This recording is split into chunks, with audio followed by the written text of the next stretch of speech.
Hello, and welcome to the second short lecture on communication climates from your textbook. In the last short lecture, we talked about disconfirming messages, messages that tell people that you don't value them. And so for this short lecture, we're going to talk about confirming messages. And again, confirming messages are useful to establishing positive and healthy communication climates because they let other people know that we value them. So the simplest kind of confirming message that we talk about is recognition. And this is simply recognizing the other person.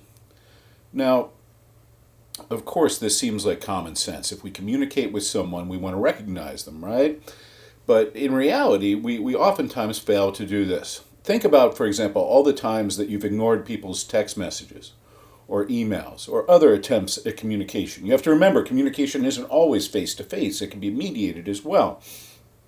So every time that you ignore someone's text or you don't reply to them right away, you're sending a disconfirming message, right? So how we can fix that is by promptly replying. We find that prompt replies to things like emails and text messages result in positive evaluations. People are happy about that. Also, sometimes when we talk to people face to face, or communicate with them face to face, rather, we fail to acknowledge their presence. So we don't even acknowledge that they're there. Think about the silent treatment, for example. That's a classic kind of disconfirming message. So when someone's there and talking to you and you ignore them, that is a disconfirming message. So recognition is just recognizing the other person, right? Acknowledging that they're there, and that is related to our next form of confirming message, which is acknowledgement. Now, with acknowledgement, you're doing more than just acknowledging the presence of the person. You're acknowledging their ideas and feelings. So this is stronger than merely recognizing them or acknowledging that they're there. Now, the most common form of acknowledgement is just listening. And remember, there's a difference between listening and hearing. When you're listening, you're actually paying attention. You're making sense out of the messages that people are sending. You're actually thinking about them. And so, again, the power of listening is often underestimated. We know, for example, that managers in large corporations are rated higher when they ask their employees for their opinions, even if they don't follow them. Right? Even if you ask someone what they think you should do and they give you feedback and you listen to it, even if you don't choose to follow their plan, they think more of you. They'll rate you more highly as a boss just for having listened. And that's a form of acknowledgement. Now, the highest form of confirming message is endorsement. And this is when you agree with other people's ideas or find them important. This is, again, the strongest type of confirming, and it conveys the highest form of valuing. So this is if you ask an employee for an idea about how to deal with a situation and you agree with them, you decide to follow your plan, this is endorsement. Now, it doesn't have to be an employee. It could be a family member. It could be your wife. It could be your husband. It could be your boyfriend, girlfriend, child, right? But it's when you agree with another person's idea and you find them important. Now, it's important to recognize that communication climates, right, how you feel about each other in the actual process of communication, this begins to develop as soon as people begin to communicate.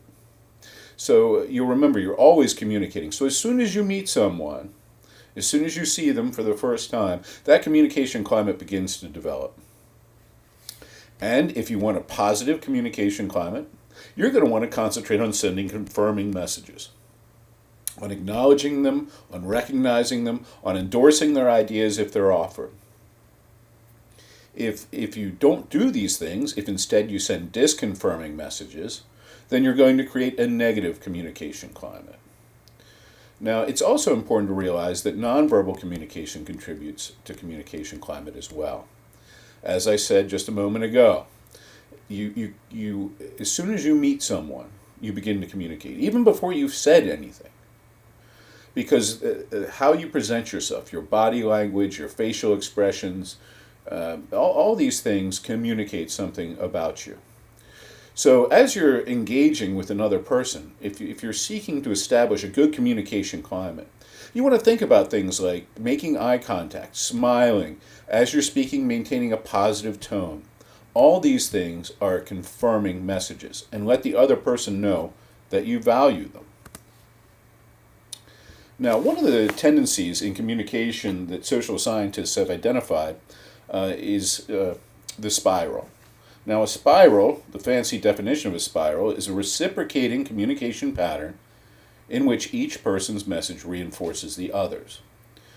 So, what this means in simpler language is that once you start a pattern of behavior, for example, if I address you and I'm mean to you or I'm rude to you right off the bat, then chances are that you will respond to me in a like manner. So if I'm rude to you, you'll probably be rude to me.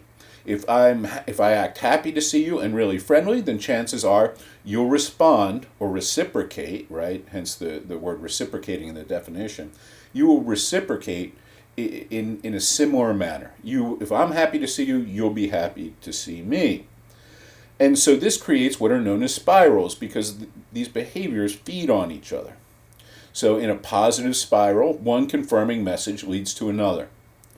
In a negative spiral, right, one negative message or disconfirming message leads to another.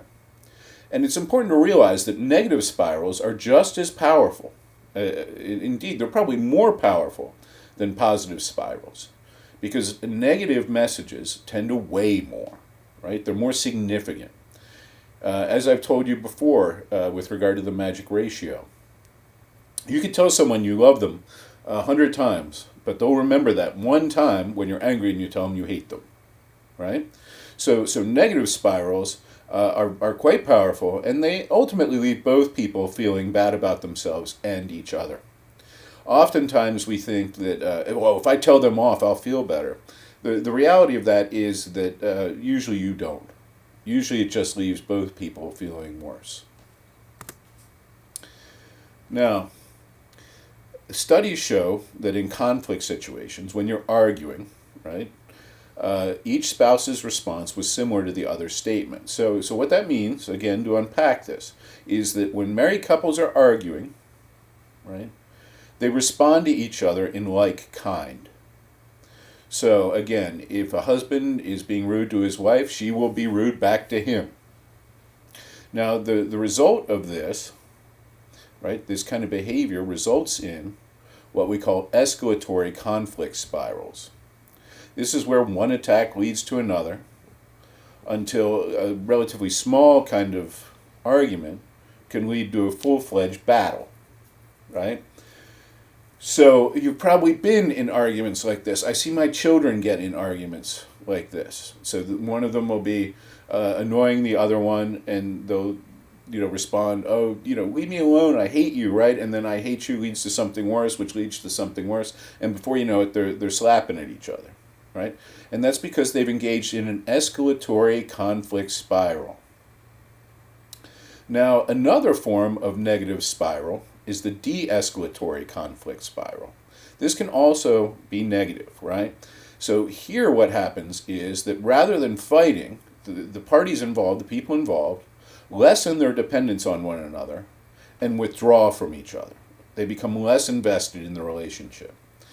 So you might be arguing with a boyfriend, girlfriend, spouse, and what happens is instead of escalating it to a full-fledged battle, you withdraw, you pull away, because when you engage, you fight.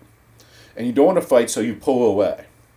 And what happens in that case is that you become remote, you become isolated, you become removed from one another. And this also has damaging effects on relationships. So people who are involved in long-term successful relationships possess the ability to come back from negative spirals and turn them into positive experiences. Right? Now this is hard because as someone is attacking you, if someone is calling you names, for example, it's hard to stop and not respond in the same way. But if you want a successful relationship, this is one of the keys. You can't allow the spiral to escalate. Now, with that said, there is a sort of point of no return, right? There is a point where you can argue with each other and things escalate to the point where things are said or things are done, and they can't be taken back. We know we can't undo communication. So there is a kind of point of no return where if you reach this level of escalation, you can't really save your relationship. All right, so that's it for disconfirming messages and spirals, and next time we'll talk a little bit about defensiveness. Thanks for checking this out.